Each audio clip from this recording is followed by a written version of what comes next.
నమస్తే, welcome to Haripriya's media. మనతో పాటు ఉన్నారు సీనియర్ జర్నలిస్ట్ దుర్గా కుమార్ గారు. నమస్తే సార్. నమస్తే అమ్మా శ్రవంతి, మన వీక్షకులకు కూడా నమస్కారం. ఇప్పుడు ప్రియాంక గాంధీ తెలంగాణకు వస్తా అని చెప్తున్నది. అయితే తెలంగాణకి ప్రియాంక గాంధీ వస్తే కవిత నిరసనలు తెలుపుతా ఉంటుంది, నల్ల బ్యాడ్జీలు పెట్టుకొని ఎక్కడికక్కడ తెలంగాణని అగ్నిగుండం చేస్తా అని చెప్తుంది. ఏంది సార్ ఇదేమన్నా తెలంగాణని కవితకి వాళ్ళ అయ్యే రాసిచ్చిన జాగీర్ అనుకుంటుందా? ఎవరు రావద్దా? వేరే రాష్ట్ర అంటే కేంద్రం నుంచి కాంగ్రెస్ పార్టీకి సంబంధించిన వాళ్ళు ఎవరు రావద్దా? ఏంది ఇది అసలు? ఎందుకు ఇట్లా జరుగుతుంది? తెలంగాణ అంటే ఓన్లీ టీఆర్ఎస్ఏనా, మేబీ బీఆర్ఎస్ఏనా? తెలంగాణ అంటే అధికారంలో ఉన్న కాంగ్రెస్ పార్టీ నుంచి కూడా పైనుంచి ఎవరు రావద్దా?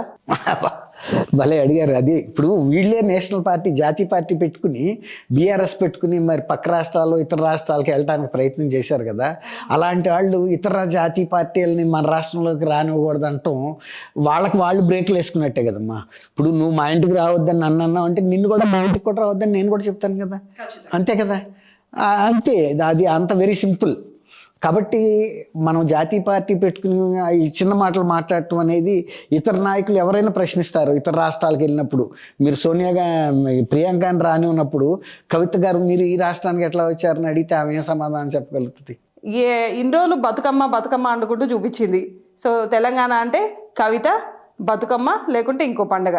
ఏమనుకుంటుందామా అంటే కాంగ్రెస్ పార్టీ నుంచి ఎవరైనా ఇక్కడికి వస్తే వాళ్ళకి సంబంధించిన వాళ్ళు ఎవరైనా ఇక్కడ బతుకమ్మలు ఆడి ఆమె ప్లేస్ తీసుకుంటుంది అనుకుంటుందా? అసలు ఎందుకు ఈ పంచాదానికి? ఇప్పుడు ప్రియాంక ఈ రాష్ట్రానికి చేసిన ద్రోహం కూడా ఏం లేదు కదమ్మా, ఏం లేదు కదా.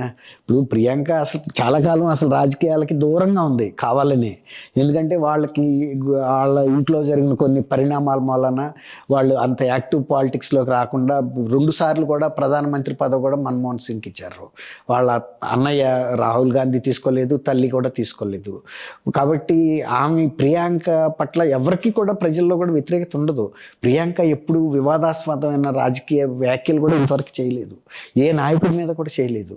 ఇప్పుడు విధానాలను విమర్శిస్తే తప్ప ప్రియాంక వ్యక్తుల్ని విమర్శించిన సందర్భం లేదు. కాబట్టి ఆమె ఏ రాష్ట్రానికి వెళ్ళినా ఎవరైనా స్వాగతిస్తారు. అందులో ఆమె నాయనమ్మకు కూడా ఆమె అప్పట్లో ఆంధ్రప్రదేశ్ ఆడబిడ్డనని చెప్పుకునేది. మెదక్ నుంచి గెలిచింది, పోటీ చేసి గెలిచిందమ్మా, గెలిచింది. అట్లా తెలుగు వాళ్ళతో ఇందిరాగాంధీ గారికి అంత అనుబంధం ఉండేది, అట్లా అన్నమాట.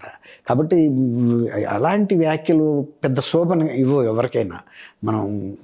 మన రాష్ట్రాల్లో వాళ్ళు వచ్చినప్పుడు జాతీయ స్థాయి నాయకులు వస్తారు వెళ్తారు, వాళ్ళు చెప్పదలుచుకుంటే వాళ్ళు చెప్తారు, ప్రజలు తీర్పు ఇవ్వదలుచుకుంటే ప్రజలు ఇస్తారు.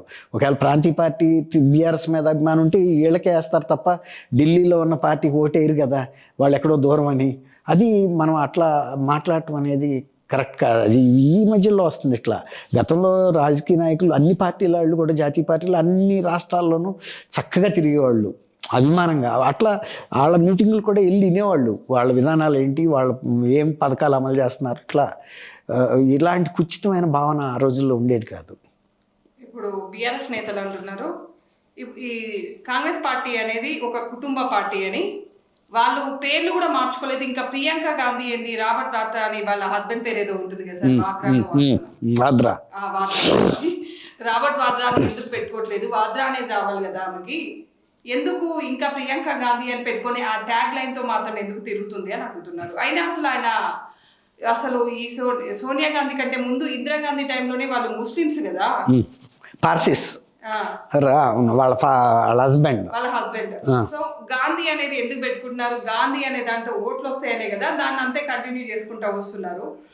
అది బీఆర్ఎస్ నేతలు అంటున్నారు. ఇది చాలా కాలం ఒక 7 దశాబ్దాలుగా చర్చ జరిగింది దీని మీద. ఆయన పార్సీ అయినా కూడా ఆయన మహాత్మా గాంధీ ఒక దత్తపుత్రుడిలాగా తీసుకుని ఆయన్ని అట్లా వివాహం చేసి ఆ గాంధీ ఫ్యామిలీది ఆయనకి పెట్టాడు, ఫిరోజ్ గాంధీకి. రాజీవ్ గాంధీ తండ్రి ఫిరోజ్ గాంధీ. అక్కడి నుంచి వస్తున్న ఇష్యూ మీద వాళ్ళ ఇంకోటి వాళ్ళ గాంధీని చూసి ఓటేసే తరాలు అయిపోయినాయి. ఇప్పుడంతా కొత్త తరం వచ్చేసింది. గాంధీ గారిని కూడా ఇప్పుడు మీరు గమనించండి, గతంలో గాంధీ గారి బొమ్మ ప్రతి ఊర్లోనూ ఉండేది. ఇవాళ గాంధీ గారు ఉన్న బొమ్మ ఉన్న ఊర్లు కూడా బహు తక్కువైపోయినాయి. గాంధీ గారికి తెలిసిన తరం కూడా ఇవాళ ఓటింగ్లో లేరు. మా తరంలో కొంతవరకు వచ్చేది, మీ తరం వచ్చేటప్పుడు చాలా మార్పు వచ్చింది. కాబట్టి గాంధీని పెట్టుకుని ఓట్లు అడుక్కోవాల్సినంత పరిస్థితి ఏం లేదు. ఇక్కడ కూడా సర్నేమ్ అనేది అదే పెట్టుకొని తిరుగుతున్నారు, అమ్మగారిని పెట్టుకొని ఇప్పుడు అది వ్యక్తిగతమైన విషయాలు శ్రవంతి గారు. అంటే వాళ్ళు ఎవరి మీద విమర్శ చేస్తున్నారో అదే పార్టీ నేతలు వాళ్ళకి సంబంధించిన డాటర్స్ కూడా అదే పేరు ఇప్పుడు అవును, ఇప్పుడు కేసీఆర్ గారి కుమార్తెగానే ఆమె తెలంగాణలో పాపులర్, కానీ ఆమె ఎవరికి వాళ్ళలో ఎవరికి తెలుసు? ఇప్పుడు మీరు 100 మందిని అడగండి, కేసీఆర్ గారి అమ్మాయి అంటే వెంటనే కల్వకుంట్ల కవిత అంటారు. అదే మరి వాళ్ళ అత్తగారింటి పేరు కూడా ఎవరు చెప్పలేరు, కల్వకుంట్ల కవితనే పిలుస్తారు ఇప్పటికీ ఆమెని. అది పెద్ద సీరియస్ అంశంగా మనం అనుకోవటానికి లేదు, ఎందుకంటే వాళ్ళ వ్యక్తిగతమైన విషయం అది.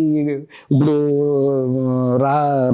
రాజశేఖర రెడ్డి గారు వాళ్ళ తండ్రి పేరు వాళ్ళ మనవడికి పెట్టుకున్నాడు, ఎవరు? షర్మిల్ గారి అబ్బాయికి.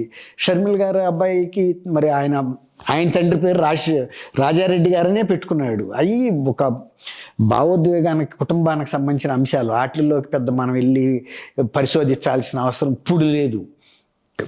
ఇందిరాగాంధీ మనవరాలుగా ఆమెను గుర్తిస్తారు, నిన్ను కేసీఆర్ కుమార్తెగా నిన్ను గుర్తిస్తున్నారు, అంతే కదమ్మా. అది ఎవరికైనా అట్లా ఒక తండ్రి నుంచి, తాత నుంచి, లేకపోతే నాయనమ్మ నుంచి ఇట్లా గుర్తింపు అనేది వస్తుంది, అభిమానం కూడా ఉంటుంది, అట్లాగే వ్యతిరేకత కూడా ఉంటుంది. ఒక్కోసారి కాంగ్రెస్ మీద మరి 2 సార్లు వాళ్ళు ఇక్కడ చాలా అన్ఎక్స్పెక్టెడ్గా, అంటే మామూలు ఘోరమైన ఓటమి కదా ఇక్కడ కాంగ్రెస్ పార్టీ, మరి అది కూడా వాళ్ళు భరించారుగా. ఇప్పుడు పార్టీ మీద ప్రజల్లో వ్యతిరేకత వచ్చిన రోజు కూడా వాళ్ళు ప్రజలను వదిలిపెట్టి మమ్మల్ని మీరు ఓడించారని చెప్పి వీళ్ళని పట్టించుకోకుండా శాపనార్థాలు పెట్టలేదు కదా. మీరు మమ్మల్ని ఓడించారు కాబట్టి మీరు కూడా నాశనం అవ్వాలనో లేకపోతే అట్లా చిల్లర మాటలు మాట్లాడలేదు కదా.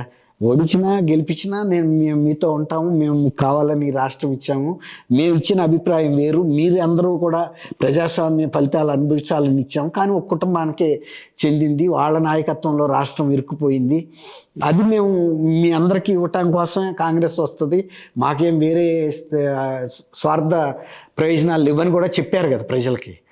అది వాళ్ళు కన్విన్స్ అయ్యారు కదా ప్రజలు. అట్లా ప్రజలు కూడా కొంత ఆలోచిస్తారు.